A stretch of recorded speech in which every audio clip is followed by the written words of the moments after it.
Welcome to Crimes Beyond Borders, where we'll bring you the most thrilling true crime stories every single day. If you're fascinated by mystery, intrigue, and the darker side of human nature, you're in the right place. Make sure to hit that subscribe button and join us as we unravel the most shocking and perplexing criminal cases from around the world. The story is about to begin after this intro. From city streets to far off lands, mystery slipping through our hands. Crimes beyond borders they speak, voices strong but words are meek. Every story leaves a mark, whispers softly in the dark.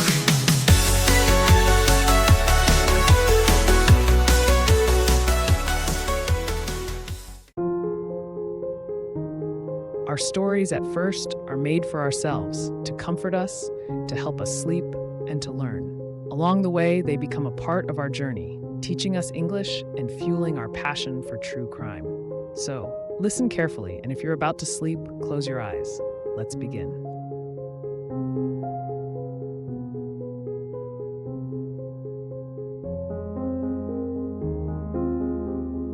Original narrative.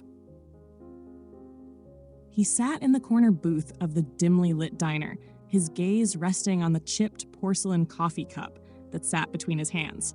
The scent of stale pastries and overbrewed coffee wafted around him, a comforting miasma that dulled the sharper edges of his thoughts. His name wasn't important, not now, not in this town that had become a blur of faceless shadows.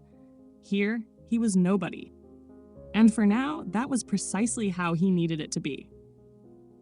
The sky outside was ink dark, flecked with the occasional passing car's headlights cutting through the wet asphalt sheen. The rain had started hours earlier, cold and insistent, a rhythmic backdrop to the silence of his musings. He glanced at the red neon, "Open 24 hours" sign flickering by the window.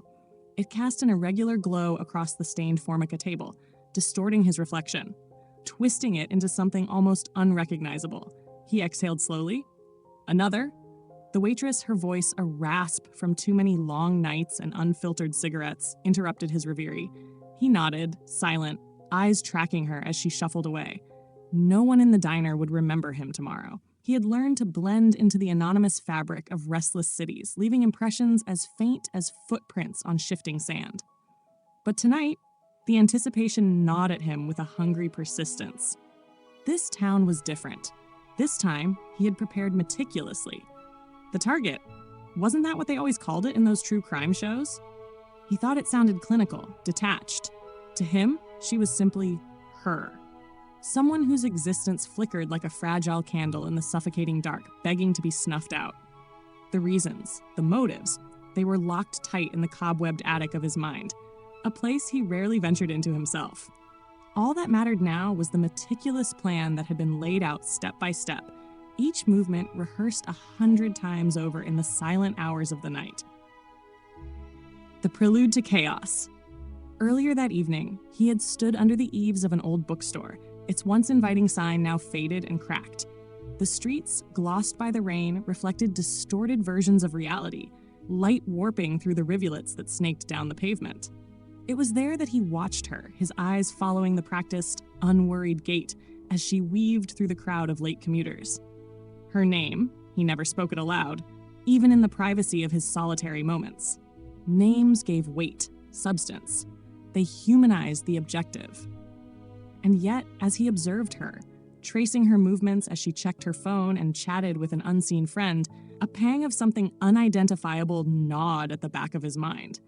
It wasn't doubt. Not quite. More like a faint echo of something that once resembled guilt, now long since muted. He took a step out from the shadowed alcove, eyes narrowing against the thin mist of rain. She laughed at something on her screen, an uninhibited sound that carried into the night and lodged like a splinter in his chest. For a moment, a flicker of hesitation. It passed like a ghost through his thoughts, silenced by the steady drumbeat of his own pulse. His walk was careful, a measured stride designed to keep just enough distance. The narrow alleys he chose were hidden between crumbling brick facades, strewn with forgotten debris.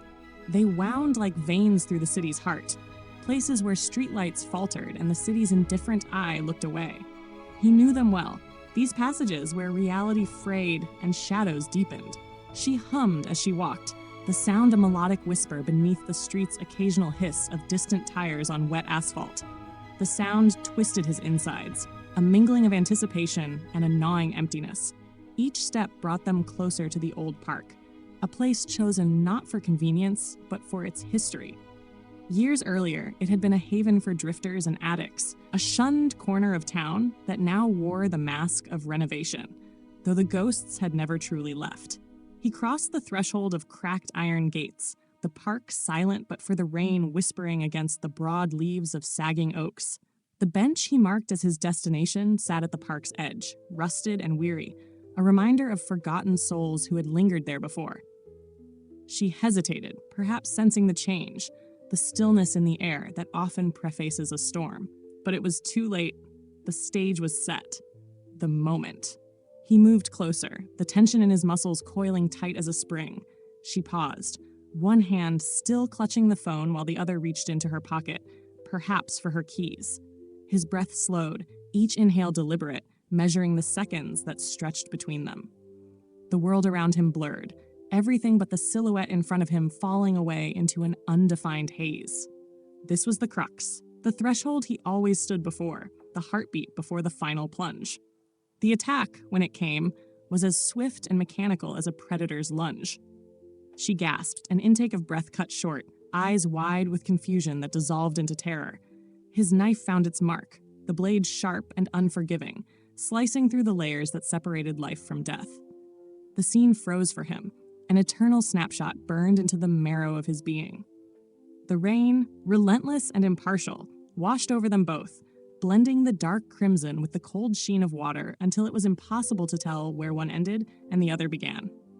He stood motionless, an observer to his own act, staring down at the life that had once burned so brightly, now extinguished beneath his shadow. It was over in less than a minute, and yet it felt both timeless and fleeting, a moment that stretched and then snapped back, leaving behind only silence. Aftermath and echoes. He turned, the weight of the moment settling in his chest like an iron shroud. The city, uncaring and vast, swallowed him up as he walked away. He knew the questions would come soon, the hushed conversations, the trembling hands of detectives tracing footsteps through the park's rain-slicked paths. But by then, he would be gone, another wisp of smoke dissolving into the night. His footsteps echoed as he moved farther from the scene, blending into the anonymous clamor of the waking city. The void within him yawned wider, demanding more, yet never satisfied. The thrill was fleeting, a brief crack in the numbing monotony of his days. And as he disappeared into the maze of neon and concrete, he felt nothing but the chill of rain seeping into his bones. Tomorrow, the newspapers would report another life lost, another mystery to unravel. Speculation would churn, theories born from the minds of those who sought patterns in chaos. But the truth would remain hidden, buried deep beneath the layers of calculated anonymity he wore so well. The darkness welcomed him back, an embrace as cold and familiar as an old friend. For tonight, he was the shadow that slipped through the cracks, the ghost that haunted unseen. And in that silence, he found his only solace. This extended narrative delves deeper into the killer's detached psyche and the aftermath of their actions, framed within the broader setting of an unforgiving urban landscape. The tale explores themes of isolation, the haunting nature of guilt, and the paradoxical search for meaning through acts of calculated violence.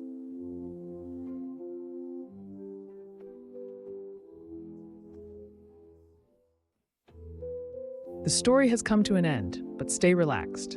If you feel yourself drifting off to sleep, just let the video play and enjoy the soothing music in the background. Let it guide you gently into rest. We'll be here, bringing you more stories every night. Sleep well, and see you tomorrow at 8 p.m. Mystery in the air, it seeps. Flickering lamps dimly glow.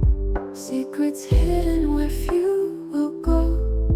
In the half-light, truth begins to show.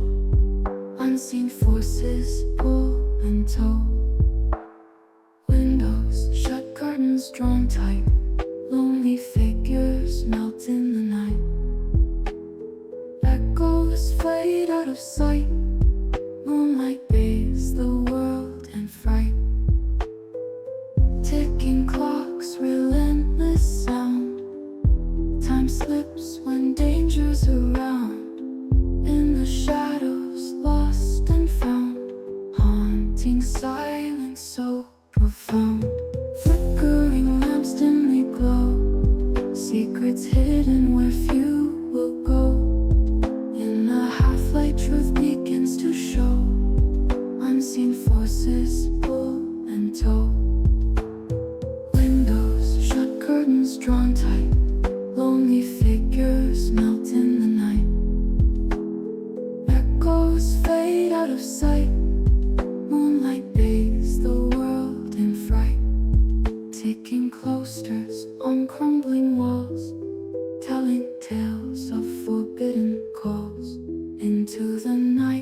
one falls.